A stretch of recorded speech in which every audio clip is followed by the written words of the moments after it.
Bismillahirrahmanirrahim. Assalamualaikum warahmatullahi wabarakatuh. Alhamdulillah.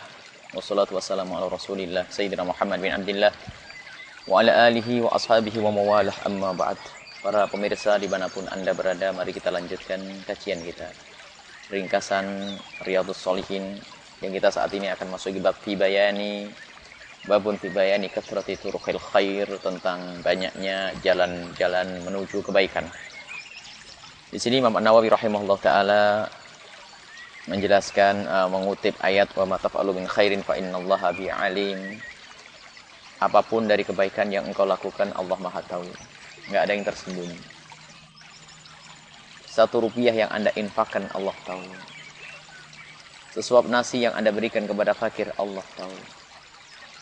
Kalimat zikir yang anda ucapkan di tempat yang tersembunyi pun Allah tahu. Allah Maha tahu. Maknanya, hendaknya kita senantiasa sadar akan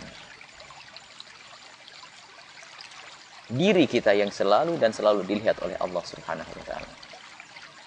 Begitu juga kejelekan yang kita lakukan.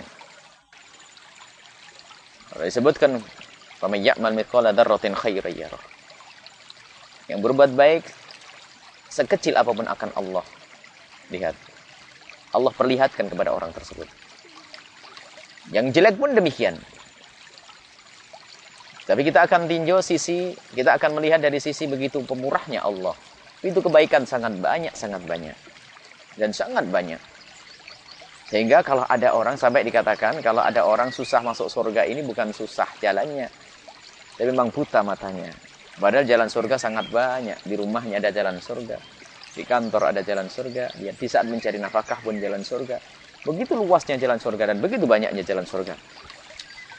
Di sini ada satu hadis yang diriwayatkan oleh Imam An-Nawawi, meriwayatkan dari Nabi sallallahu alaihi wasallam, hadis sahih. Diriwayatkan dari Sayyidina Abi Dzar radhiyallahu anhu, Imam Muslim meriwayatkan hadis tersebut. Dari Abi Dzar radhiyallahu anhu aidan anna Rasulullah sallallahu alaihi wasallam yusbihu ala kulli sulama min ahadikum sadaqah. Wa kullu tasbihatin sadaqah.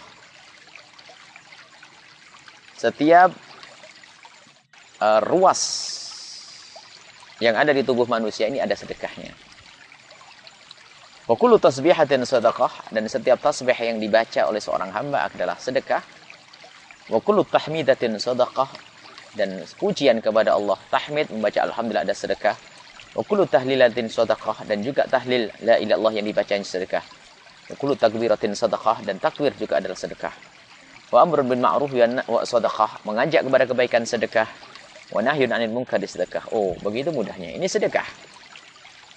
Wa yaji'u min dzalika rak'ataini yarka'uhuma min ad-duha. Dan ketahuilah, sedekah-sedekah yang banyak tadi yang disebutkan itu ternyata bisa didapat pahalanya dengan melakukan sholat duha. Ini Nabi ingin memberitahu kepada kita bahwasanya begitu pentingnya sholat duha, dan itu adalah salah satu jalan menuju kemuliaan, menuju Allah Subhanahu wa taala. Jangan sampai di antara kita ada hamba-hamba yang tidak melakukan sholat duha. Sholat duha niatnya sederhana, para bapak, ibu, para pemirsa, cukup niat, ya Allah aku mau sholat duha, gitu saja. Allahu Akbar. Kalau pakai bahasa Arab, nawaitu usolli sunnatul duha raka'ataini mustaqbil al-qiblati lillahi ta'ala. Barangkali yang tidak bisa bahasa Arab, cukup kita melakukan sholat duha. Aku sholat duha 2 rakaat. Allahu Akbar. Setelah matahari terbit kemudian meninggi, diperkirakan setinggi tombak, ujung tombak, meningginya matahari, kalau mungkin 10 menit, 15 menit setelah terbit matahari, itu namanya waktu duha. Sedikitnya adalah 2 rakaat. Untung-untung bisa sampai 8 rakaat. Dan ini jangan ditinggalkan. Ini adalah sholat yang sangat dikukuhkan kesunahannya. Ini adalah kalau ikan besar, bukan ikan cedol kalau Jawa Timuran, bukan ikan kecil, bukan, tapi ikan besar. Dan orang cerdas seperti itu akan beribadah yang sekiranya pahalanya besar sekali. Lakukan sholat duha, kayak kemarin sudah kita sebutkan, ba'diyah, sholat ba'diyah yang mengiringi sholat fardu adalah pahalanya besar. Dan ini disebutkan yang namanya sholat duha itu sudah memenuhi sedekah dari semua ruas-ruas kita. Dan juga sedekah-sedekah yang luar biasa dari takbir tahlil itu semuanya. Begitu mudahnya untuk kita mendapatkan kemuliaan di hadapan Allah Subhanahu wa taala dengan melakukan satu amalan yang ringkas, ternyata pahalanya luar biasa besar. Cukup 2 rakaat salat duha akan dapatkan pahala yang amat besar. Kemudian lihat riwayat lain. Hadis dari Nabi sallallahu alaihi wasallam juga sama. Ini diriwayatkan dari Abi Dzar juga. Uridat alayya a'malu ummati hasanuha wa sayyi'uha fawajadtu fi mahasini a'maliha al-adha yumatu minat tariq. Nabi bersabda bahwasanya akan disodorkan kepada Nabi amal-amal umatnya, baik yang baik ataupun amal yang buruk. Jadi amal kita diperlihatkan kepada Nabi. Sadarlah wahai hamba Allah, kalau perbuatan kita ternyata disodorkan kepada Rasulullah yang mengaku cinta Nabi tapi pekerjaannya tidak benar, jangan-jangan dia bohong. Yang mengaku cinta kepada Rasulullah setelah tahu Nabi akan diberitahu, akan disodorkan kepada Nabi semua pekerjaannya, lah kok masih nyantai. Yang jago sholawatan, yang jago zikir, yang jago maulidan. Mana? Bagaimana perilaku kita ini dilihat oleh Rasulullah sallallahu alaihi wasallam. Dan Nabi di saat mendapatkan atau melihat amal hambanya bagus, Nabi bergembira dan mengucapkan syukur kepada Allah Subhanahu wa taala. Maka gembirakan Rasulullah, wahai pecinta Nabi sallallahu alaihi wasallam. Dan di amal-amal baik hamba-hamba Allah atau umat Nabi Muhammad, Nabi melihat itu semuanya dan Nabi mengatakan bahasanya, "Wajatu min mahasini amaliyah", termasuk kebaikan-kebaikan yang bisa dilihat Allah.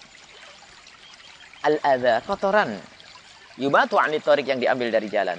Subhanallah. Makanya jangan kita tuh malas mengambil kotoran, duri atau apapun yang di pinggir jalan, bekas air kemasan, gelas-gelas air kemasan, ambil, dan itu ada maknanya di hadapan Allah Subhanahu. Ada hitungannya di hadapan Allah Subhanahu wa taala.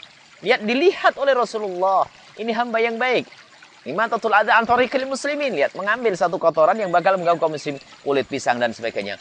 Cuman karena kita punya kurang ilmu sehingga tidak peduli ini semuanya. Bahkan mungkin pun kita tidak pernah ragu-ragu membuang kulit pisang di pinggir jalan. Sehingga di belakang kita ada orang terpeleset. Dan itu juga dosa. Jangan sampai dianggap remeh. Maka berusahalah kita untuk bisa melakukan kebaikan semacam ini. Sampai apa? Wajadtu min masawi amaliha, termasuk kejelekan yang jarang disadari. Itu apa? An-nukha'atu. Nukha'ah adalah membuang dahak, membuang ludah. Takunu fil masjid, la tutfan, di masjid dan tidak dibuang. Termasuk, mohon maaf, membuang kotoran. Kulit atau apa saja kotoran, mohon maaf ya, membersihkan ini, dibuang di masjid, kotoran di masjid, motong kuku di masjid dan sebagainya. Itu termasuk yang akan dilihat oleh Nabi SAW kalau ini dia memuliakan masjid, tidak menghormati masjid. Ayo kita semuanya cermat dan hati-hati bahwa semua kebaikan kita ini akan dilihat oleh Allah dan diperlihatkan kepada Nabi SAW. Bagaimana yang merasa cinta kepada Nabi, biasakan dengan hal-hal sepele ini yang kecil. Maka yang sudah biasa membiasakan dengan yang kecil kayak begini, maka mudah baginya untuk bisa meningkatkan kualitas amal baiknya dengan melakukan hal-hal yang besar. Jika yang kecil, yang ringan tidak bisa, bagaimana dengan yang besar? Wallahu a'lam bishawab. Assalamualaikum warahmatullahi wabarakatuh.